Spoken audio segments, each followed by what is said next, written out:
കോഴിക്കോടേക്കാണ്. ഒരു വല്ലാത്തൊരു കള്ളന്റെ വാർത്തയിലേക്കാണ്. പോലീസിന് പണി എളുപ്പമാക്കി കൊടുത്തു ഈ കള്ളൻ. ഒരു കേസിൽ പിടിയിലായ മോഷ്ടാവിന്റെ ഡയറി തപ്പിയപ്പോൾ ഈ പണി തുടങ്ങിയത് മുതലുള്ള എല്ലാ വിവരങ്ങളും ആ ഡയറിയിലുണ്ട്. കോഴിക്കോട് പിടിയിലായ മോഷണ കേസ് പ്രതി ഇതുവരെ നടത്തിയ മോഷണത്തിന്റെ പട്ടിക പോലീസിന് കൈമാറി. നിരവധി മോഷണ കേസുകളിൽ പ്രതിയായ സന്തോഷ് കുമാറാണ് നല്ലളം പോലീസിന്റെ പിടിയിലായത്. വർഷങ്ങളായി ഇതുവരെ നടത്തിയ 40-ലേറെ മോഷണങ്ങളും എവിടേക്കാണ് മോഷണം നടത്തിയതെന്നും എന്തൊക്കെയാണ് കട്ടതെന്നുമടക്കം ഈ ഡയറിയിൽ വളരെ കൃത്യമായി രേഖപ്പെടുത്തിയിട്ടുണ്ട് സന്തോഷ്. ആദ്യം വൈ എസ് അബ്ദുൽ തയ്യാറാക്കിയ റിപ്പോർട്ട്. 1.5 മാസം മുമ്പാണ് തൃശൂർ സ്വദേശി സന്തോഷ് കുമാർ കോഴിക്കോട് അരീക്കാടുള്ള ഹോട്ടൽ ഹോട്ട് ബേക്സിൽ എത്തുന്നത്. ഇവിടെ നിന്ന് ചായ കുടിക്കുക എന്നതായിരുന്നു ലക്ഷ്യം. ചായ കുടിച്ചു. അതിനുശേഷം ക്യാൻസർ രോഗബാധിതരെ സഹായിക്കുന്നതിന് വേണ്ടിയിട്ടുള്ള ഒരു സൗജന്യ നേർച്ച പെട്ടി ഇവിടെ സ്ഥാപിച്ചിരുന്നു. അത് മോഷ്ടിച്ചുകൊണ്ട് കടന്നു. ഇതിനകത്ത് ധാരാളം പൈസ പലരായി ഓഫർ ചെയ്ത പൈസയായിരുന്നു അവിടെ ഉണ്ടായിരുന്നത്.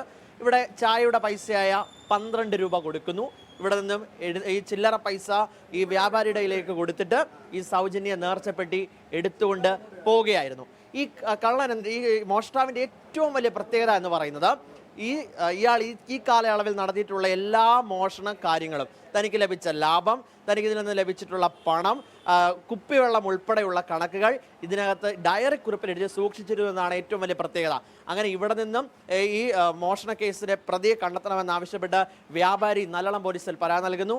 CCTV ദൃശ്യങ്ങൾ കേന്ദ്രീകരിച്ച് നടത്തിയ അന്വേഷണത്തിൽ 1.5 മാസത്തിന് ശേഷം നല്ലളം പോലീസ് ഇന്നലെ പുലർച്ചയോട് കൂടിയിട്ട് തൃശ്ശൂരിൽ നിന്ന് ഇയാളെ പിടികൂടുകയും ചെയ്തു. അന്ന് സംഭവിച്ചു വന്നതിന് അയാൾ സാധാരണ ആൾ വരുന്ന മാതിരി വന്ന് ചായ അവിടെ ഇരുന്ന് കുടിച്ച്. അതിൻ്റെ പ്രത്യേകത എന്താ വെച്ചാൽ മൂപ്പര് കൊണ്ടുവന്ന ക്ലാസ്സിലാണ് മൂപ്പര് ചായ വാങ്ങി കുടിച്ചത്. അപ്പോൾ ഞാനിത് ശ്രദ്ധിക്കുന്നുണ്ട്. അപ്പോൾ ഞാനിത് ശ്രദ്ധിക്കുമ്പോൾ ഞാൻ വിചാരിച്ച് എന്തോ മാനസികമായിട്ട് തകരാറുള്ള ആളാണ് ഒന്നിക്കില്ല. അന്ന് ടോപ്പിലാണ് വന്ന് ഇൻസൈഡൊക്കെ ആക്കിയിട്ടാണ് വന്നത്. അപ്പോൾ ഞാൻ വിചാരിച്ച് ഇത് മാനസികമായിട്ട് തകരാറുള്ള ആളാണോ എന്ന് വിചാരിച്ച്. എല്ലാം ഞാൻ വിചാരിച്ച് എന്തോ ഈ പണിക്കരോ അങ്ങനെ എന്തോ ആണ് വിചാരിച്ച്. പിന്നാണ് മൂപ്പര് ഇത് കാണാതായപ്പോഴാണ് നമ്മൾ CCTV നോക്കിയപ്പോഴാണ് ഇയാളെ നമുക്ക് മനസ്സിലായത്. എനിക്ക് ആ ചില്ലറ എണ്ണാൻ തന്നയാൾ, ചില്ലറ എണ്ണാൻ തന്നു ഇയാൾ.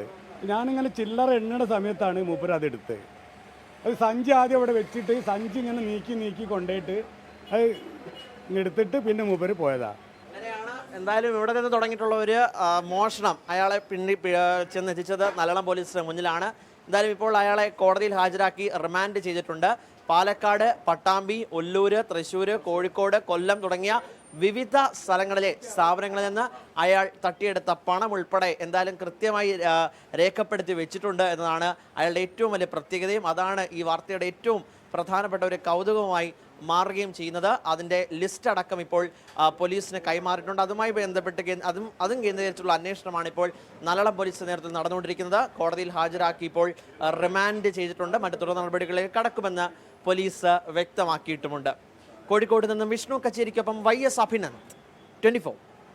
ലോകത്തെവിടെയായാലും ഏത് സമയത്തും 24 വാർത്തകളും ഓഗ്മെന്റഡ് റിയാലിറ്റി പാക്കേജുകളും എക്സ്പ്ലെയിനറുകളും വിശദമായി കാണാൻ ഞങ്ങളുടെ YouTube ചാനൽ നിങ്ങൾക്ക് സബ്സ്ക്രൈബ് ചെയ്യാം.